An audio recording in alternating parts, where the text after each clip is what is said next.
Well, here it is. The passion project that I've been spending the past few days on, probably about a week. I've dumped about 20 hours into this, but basically, as the title says, this is a all-boss, including DLC, tier list, my personal tier list, for Dark Souls 1. I don't think much more needs to be said, so without further ado, let's just drop right into the first boss, the Asylum Demon. First up, we have the Asylum Demon. This is the first boss you're going to come across in Dark Souls 1 and Dark Souls Remastered. I played through Dark Souls Remastered for these clips here. As you can see, you could start with a pretty cool plunging attack. Normally you don't one-shot him, I'm just playing a New Game Plus with a really good weapon. He teaches you some pretty good fundamentals of the game. He's not too crazy. He's not a great boss, not a bad boss, pretty run-of-the-mill. That's going to land the Abyss Demon at a C tier. Next up, we have the Taurus Demon. The Taurus Demon actually looks really cool, and I quite like his arena. It's super easy for him to throw you off the edge if you aren't careful. He teaches you a lot of good timing and a lot of good pacing, along with spacing yourself from the enemy. Along with that, as you can see from the very start, he also has a really cool plunge attack, but he can actually punish your plunge attack by jumping up on that platform and scaring the shit out of you. So, nothing too crazy, nothing too bad. All in all, I'm probably going to clock Taurus Demon also in at a C. Coming in with our first stinker on the list, we have the Bell Gargoyles. I know a lot of people say that these guys are okay, but I myself absolutely fucking hate them. I'm not a super big fan of gank fights to begin with, but when you put that on top of a super small arena with an edge that you can fall off on pretty much every side that will insta-kill you, ranged attacks that don't really have too many crazy tells on them, they're just not a good boss. And then, like I said, it's a gank boss. At first it isn't, but once you get one of the Bell Gargoyles down to, I believe the threshold's like 2/3 half health, another one's going to drop in, and then they're going to start doing fire-breathing attacks, as you can see. And then their aggressiveness on one of them goes through the roof, while the other one just sits back and shoots fire at you. All in all, it's a super shit boss. I hate it. F tier. Moving on. Next up, we have the Moonlight Butterfly, which admittedly looks really cool, and on paper, it's not the worst idea. I mean, a flying magical enemy that is on a super narrow bridge that shoots ridiculously strong magic. If you couldn't sense my sarcasm, I don't like this boss very much. Your enjoyability of this boss is also really going to depend on what build you have. If you're doing melee only, you cannot hit it. You have to wait for it to launch out like 20 attacks and try to bait it towards a spot where it can land. Get like 2 or 3 hits in before it does a ridiculous AoE attack. However, as you can see by the footage, if you're doing a Pyromancy build, you can just whiff Pyromancies or Sorceries at it. And then it's not going to be super hard, and you can see here it's touching down. Ultimately, it's just really not that great of a boss, but it's not as bad as some of the next ones we're going to cover. So that's going to land the Moonlight Butterfly at a D tier. Next up is the Capra Demon, and you know what? I love the Capra Demon. You know what I don't love? The Capra Demon's arena, the 2 dogs in the Capra Demon's arena, and just everything other than the Capra Demon itself, I guess. As you can see, when I first walk into this arena, I'm instantly ass blasted by these 2 dogs, and then there's this ridiculous stairway, and the arena's super small, which matches terribly with the Capra Demon's wide sweeping attacks. It's a really cool boss concept, and I really wouldn't even mind the arena so much if it weren't for these 2 fucking dogs. They drive me at my wit's end. This could be such a good boss, but given the kind of arena and these 2 asshole dogs, and just the really poor optimization, but also taking into consideration that he ultimately really isn't that bad of a boss, I'm gonna probably have to put him around a D tier. I feel that's fair given every circumstance. If he was in a better spot, he'd probably end up around the B tier area, but he just was not very well optimized. Next up is probably one of my favorite bosses, and definitely one of my favorite looking bosses. Next up is the Gaping Dragon. Just watch his intro sequence. He looks so cool. He's one of the most, I guess, unique concepts is the way that I would put it. He's really cool. Like, first you see that little head pop up, and then all of a sudden the rest of him comes up, and he's massive, and he has a big toothy underbelly. Ultimately, his fight is, it's honestly not even the best fight. It's not a bad fight by any means. He does have one sort of walking forward attack that deals a little bit too much damage for my taste. At least a little bit too much, like, consistently. Ultimately, the fight, like I said, it isn't super complex, but you can break his tail off for a special weapon, which is kind of cool, and you're going to see that with a few bosses in Dark Souls 1, which I honestly wish they would have carried over into Dark Souls 2 and 3, and even past the Dark Souls series. But, with that said, Gaping Dragon is going to land itself an A. Pretty good boss. Next up, we have Chaos Witch Quelaag. Now, all I'm going to say is that she brings the heat, and that isn't just because she's a spider, because, I mean, look at that intro sequence. It speaks for itself. I have a girlfriend, so I kind of have to leave it there. Anywho, this boss is pretty good, I would say. Quelaag's arena is very big, but she sort of narrows it down by having her front spider part spew lava everywhere, which I think is kind of a cool concept, having like this massive arena, but then it's like momentarily restrained and ever-changing. My only problem with her is she has this one AoE attack that absolutely destroys your health, which it doesn't matter what New Game Plus you're in or if you're just in the base game, absolutely destroys your health. But ultimately, she has a pretty cool moveset. She obviously looks very cool. It's a pretty fun fight.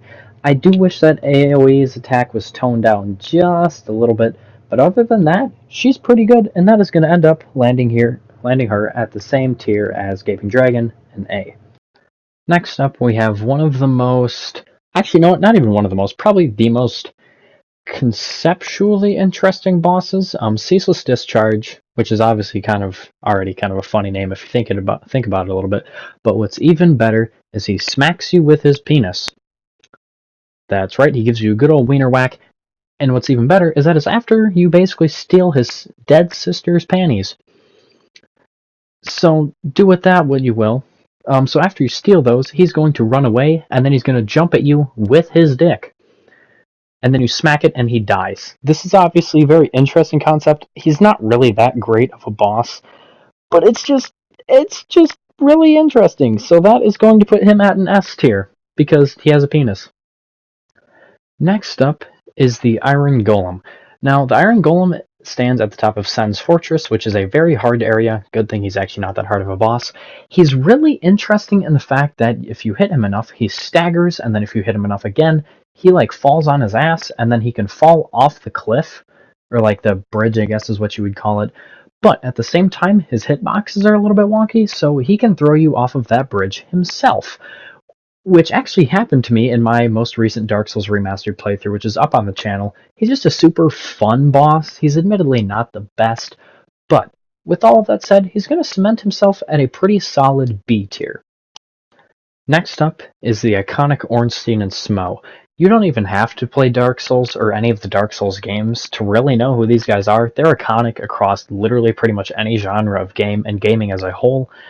This is a gank fight, and it is a gank fight that is, in my opinion, done very, very right. It isn't super hard, but it's really hard, if that makes sense. It's not impossible, but it is a pretty difficult yet fair gank fight. Ornstein uses lightning and is super, super fast, and doesn't deal as much damage, whereas Smough is a little bit slower, doesn't necessarily have combos, but he hits like a goddamn truck. Now, when you kill one of them, the fight isn't over, it's really just starting, because in the phase 2, whoever you kill first will be absorbed by whoever survives. So if you kill Ornstein first, Smough is going to get a big speed and combo boost, along with dealing extra lightning damage. And if you kill Smough first, then Ornstein is going to basically supersize himself, deal a shit ton more damage, and have a lot more hard-hitting attacks. You'll see a lot of people usually kill Ornstein first, because he's the easiest to kill first.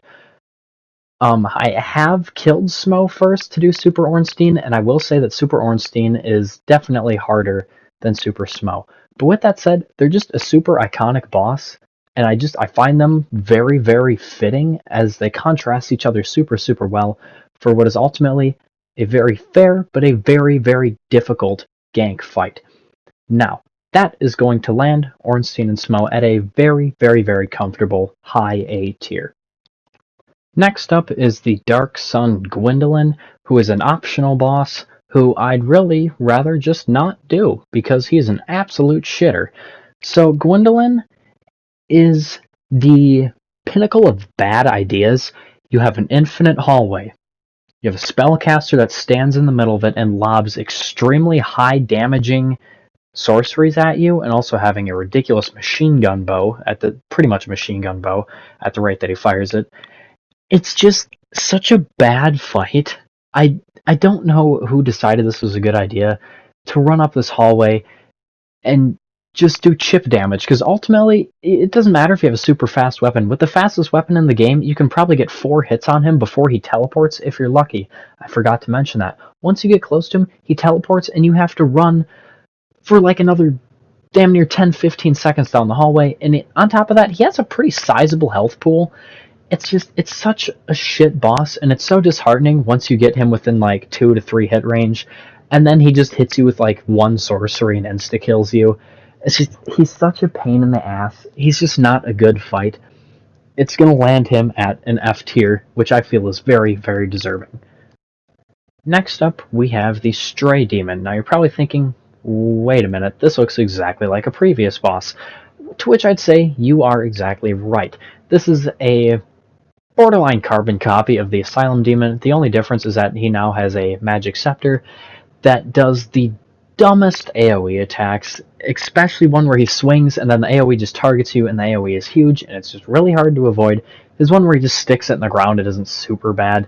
It's not a good fight. It's a repeat boss. I'm not a big fan of repeat bosses.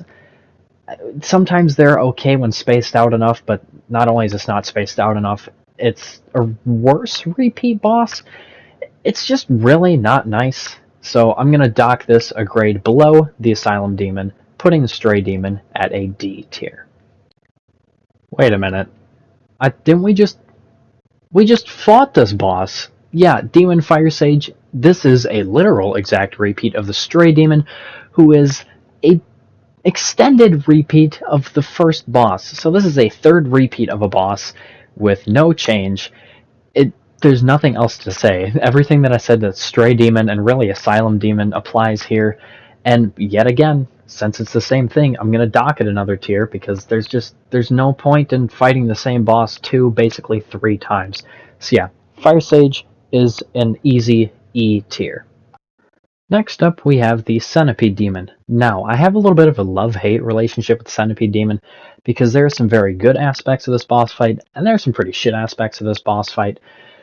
The Centipede Demon looks very cool, and on paper, he has a cool arena. You have little spots of lava around that deal a lot of damage that you really want to stay out of. It's a pretty big enemy, so like maneuvering around him is a little bit tricky. His attacks aren't terrible, I wouldn't say. He has one sort of slam attack that deals a little too much damage for my taste. He has a pretty cool grab.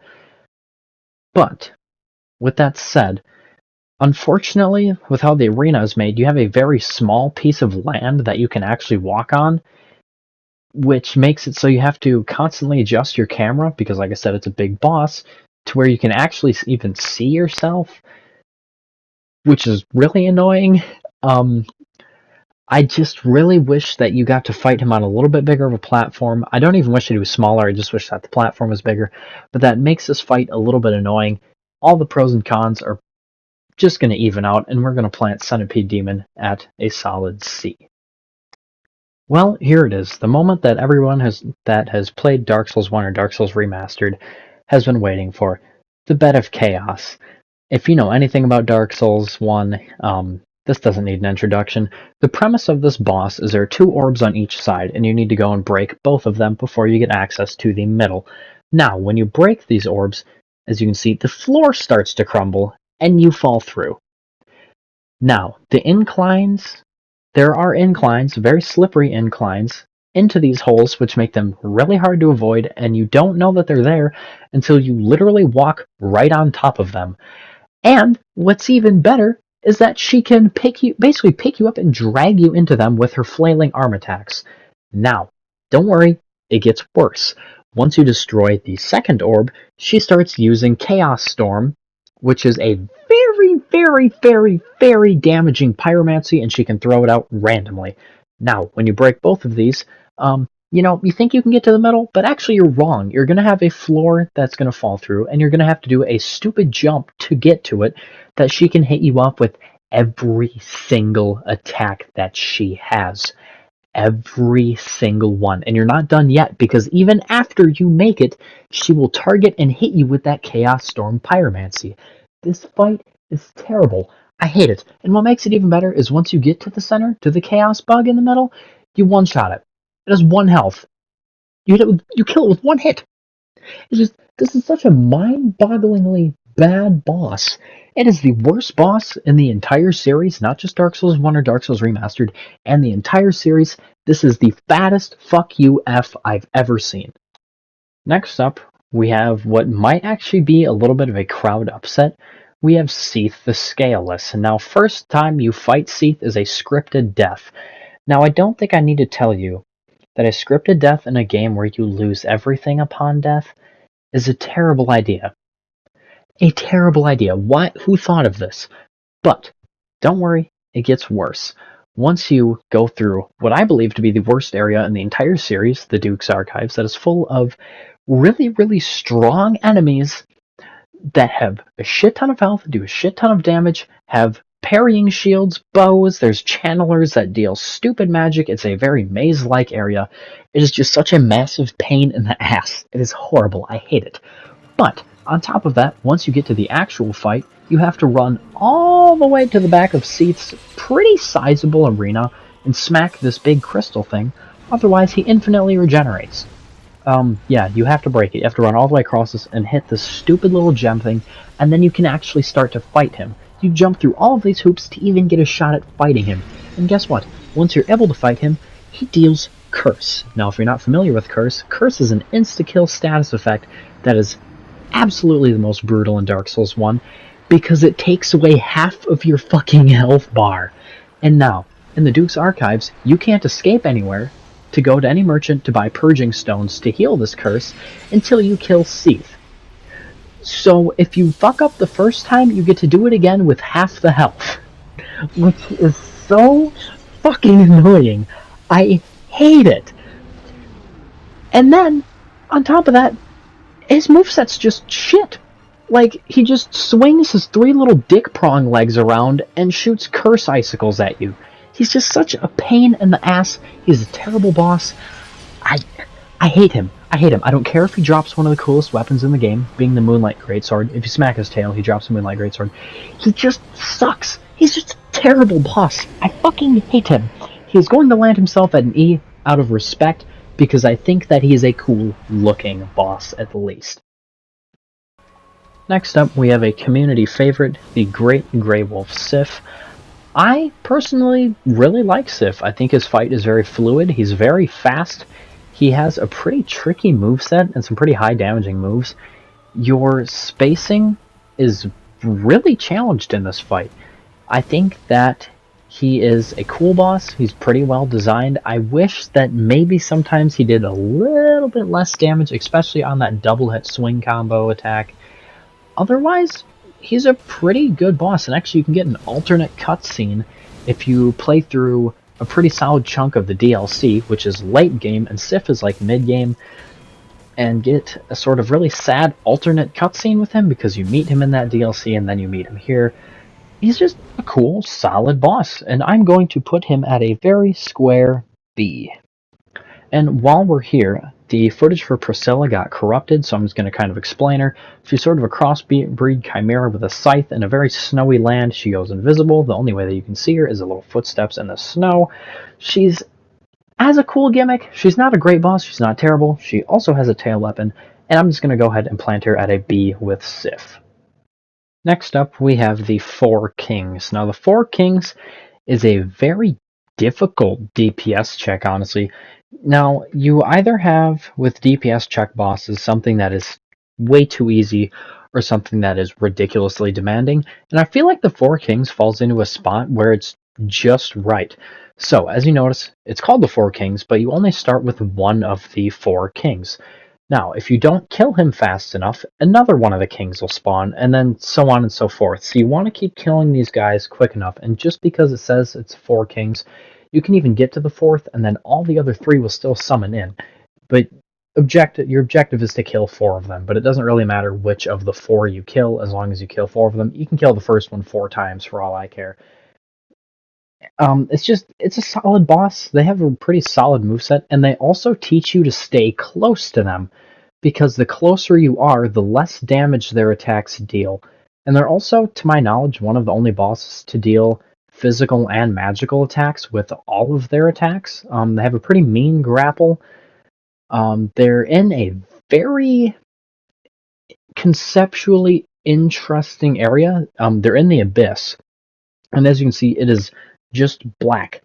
It is a pitch black arena, which I feel like plays into the general look of the Four Kings pretty well, and I think it's a very good representation of this area, the Abyss, that we've been clued into about here and there. All in all, the Four Kings are a very, very solid boss. They're not great by any means, but as far as the DPS check goes, you couldn't really ask for anything too much better, which is going to plant them in yet another B tier. Next up, we have an absolute joke of a boss, Pinwheel. Now, the reason I say joke of a boss isn't because he's incredibly hard. In fact, it is the exact opposite. He is unfairly easy. He has no health. He really doesn't do that much damage. He's just not great boss, all in all. I guess he's not even really a boss. I'd say he's a normal enemy, and actually later in the game, he is a normal enemy, which is interesting. He just kind of clones weak versions of himself, shoots weak little fireballs at you, has, like I said, 0 health.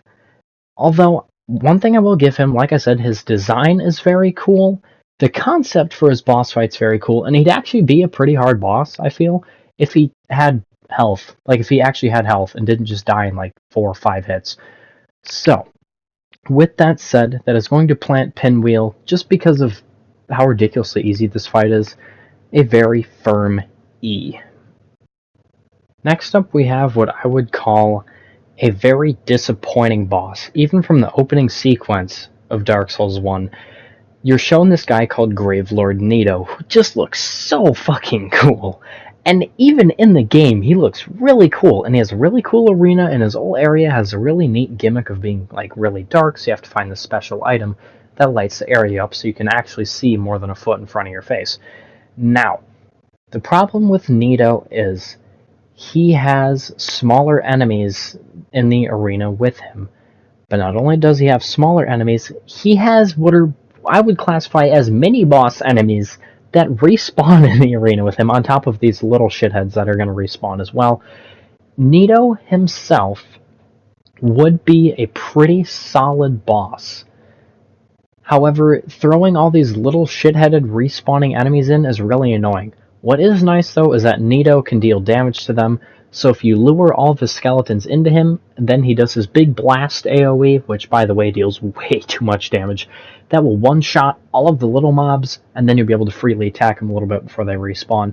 Granted, they do respawn at a pretty quick rate. The arena is also a little bit of a gift because it's like a big donut, I guess it's like a big circle, so you can kind of lure all the little skeletons to follow you since they're faster than Nito, get all of them kind of behind you, kill them all, go run all the way back over to Nito, and while you wail on Nito, all the little guys are respawning and chasing back to you, and you can kind of just repeat the cycle over and over. He's an extremely cool-looking boss in what I believe to be a pretty cool area. It's just these little guys that really, really, really make his fight annoying. And on top of that, I didn't mention this, the normal little mobs deal pretty substantial bleed damage, and Nito has, I believe it's 2 attacks that deal poison. So if you don't have good status effect protection, you're kind of fucked. Like, it's just, it could have been a really good boss, but ultimately it just isn't, which is going to put Nito at what I feel to be a very fair D.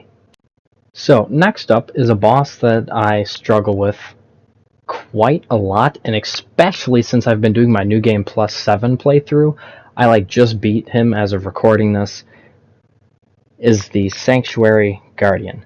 Now, Sanctuary Guardian is such a pain in the ass. Now, it admittedly isn't a super original looking boss either, I mean it's just your basic Chimera, but he has 2 things that are going to stand out. Well, I guess 3.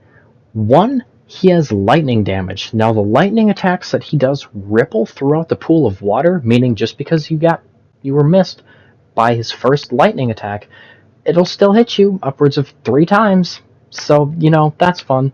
He's also incredibly fast and aggressive, you won't really have a second of peace to really get a punishment off, especially considering how mobile he is. I mean, like jumping and flying around and all this other dumb shit where you can't really get a hit on him, and it doesn't help with how tanky he is. And if you get behind him, or actually you don't even have to be behind him, there's a rare chance he can do a spin attack where that tail on his back will do so much poison damage where you're pretty much just guaranteed to get insta-poisoned, which is also pretty fun. Another thing I'd like to add is that he deals stupid damage. Like, stupid damage. He will chunk you. Like, chunk you. Every hit doesn't really give you a big healing window, given how fast he is. Sanctuary Guardian is also another one of the bosses that drops a tail weapon, which actually really isn't all that good, to be honest. I don't really like this fight too much. I appreciate how difficult it is. I just don't like the forms that the difficulty comes in, which is going to land Sanctuary Guardian in what's probably going to be a little bit unfair to some people, but to me, an E tier. Next up, we have what is my personal favorite boss in Dark Souls Remastered, and he even ranks in the top 5 of my favorite bosses in, honestly, the entire genre. We have Great Knight Artorias of the Abyss. Now, first off, that's an amazing name. Second off, he looks amazing. His arena is literally a gladiator coliseum.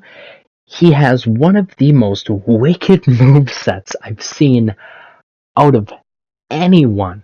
So, as previously mentioned, I am doing a New Game Plus 7 playthrough right now, and I just killed him. Granted, that's not the footage you're seeing right now. And he took me 3 hours of attempts. He deals a lot of damage. He's incredibly aggressive. He forces legitimate perfection from you. The heal windows he gives are borderline non-existent. Like I said previously, he hits like a fucking truck. He doesn't really have too much for combos, I guess. Like, he'll have like a 3-piece that'll throw out here and there. But otherwise, it's mostly just learning which handful of attacks to punish, and when to punish them, and when to heal. Now, his biggest thing is he has this AoE charge up that you can knock him out of. However, on higher New Game Pluses, that becomes just pretty much impossible. When he does this, his aggressiveness goes through the roof. His damage is borderline doubled to the point that most of his attacks, if you don't have at least 40 points dumped into health, he'll just one-shot you. And if it doesn't one-shot you, if it's a combo that he hits you with the first one with, you're just dead. You're done. He demands perfect response to basically all of his attacks. He demands perfect punishment. He's just such a cool-looking boss, and he's so well-designed to be super, super hard, but super fair. Like, this genuinely feels like a great standoff between two great warriors. I love this fight so much. So, all of my blabbering out of the way, as you can probably imagine, Great Knight Artorias of the Abyss is going to land himself at the highest S tier that I could possibly give. And while we're here, I had another corrupt file. So, next up on the list is Kalameet. I don't like Kalameet. I know a lot of people do. He is a super, super, super stupidly tanky dragon, and I tried to find a picture from him, but I couldn't find a JPG file for the picture. So, not only is it a terrible boss that I just really don't like, he has way too much health, deals way too much damage, has this thing where he will deal double damage to you if he catches you in it. He's just really, really annoying, but on top of that, he just decides to spit in my face this way as well. He originally probably would have ended up being a C tier, but just because he's been screaming fuck you at me for the past hour trying to get him onto this list, I'm going to bump Kalameet to a D. Fuck you, Kalameet. Next on the list is a lot of people's favorite boss in this game, which I honestly don't blame him for, Manus, Father of the Abyss. He is the last boss of the DLC. I personally think that he's a very fitting last boss. I think he's a pretty good boss. He looks very, very cool. His arena is cool looking and functional, although I do wish it was just a little bit bigger, because very often I find myself smashed up against a wall of his arena. Literally just the tiniest bit bigger, and I would like it. Also, later, or rather earlier on, if you go and save Sif earlier in the DLC, you can summon him here, and I think this is one of very few times that I'm actually personally okay with summoning. The summoning argument can be had for hours. Personally, I try not to do it unless there are certain fitting situations, and I feel like this is one of them. So, let's get down to business. Manus has a pretty mean moveset, although not impossible. It does require quite a bit of learning. You're most likely not going to first try Manus. He has a pretty damn big health bar, to the point where I was using a maxed out, I want to say it was a Black Knight Great Axe, at least in this clip. And as you can see, when I use it, I do chip damage. He is super amped up. And on top of that, he deals what I feel is fair damage, for the most part. I'm going to get to his unfair damage later.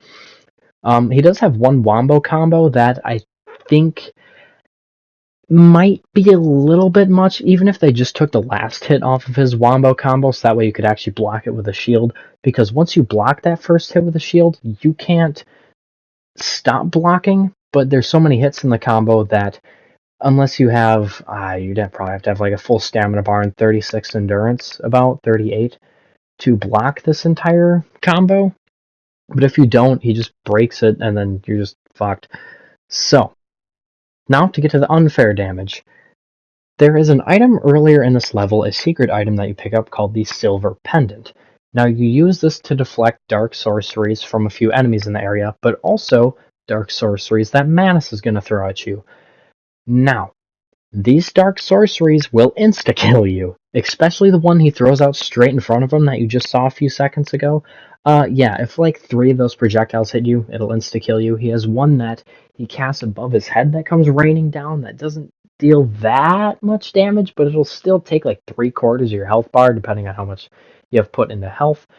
And then he has another one that like goes out in a ring around him and then sucks back, which I don't think really does all that much damage. But all in all, I think tying an item to a boss fight as an essential is kind of a rough concept as is, especially when it's a secret item, and especially when it's with Manus basically necessary. I know you can do it without it if you get good RNG with his attacks, but it's basically necessary.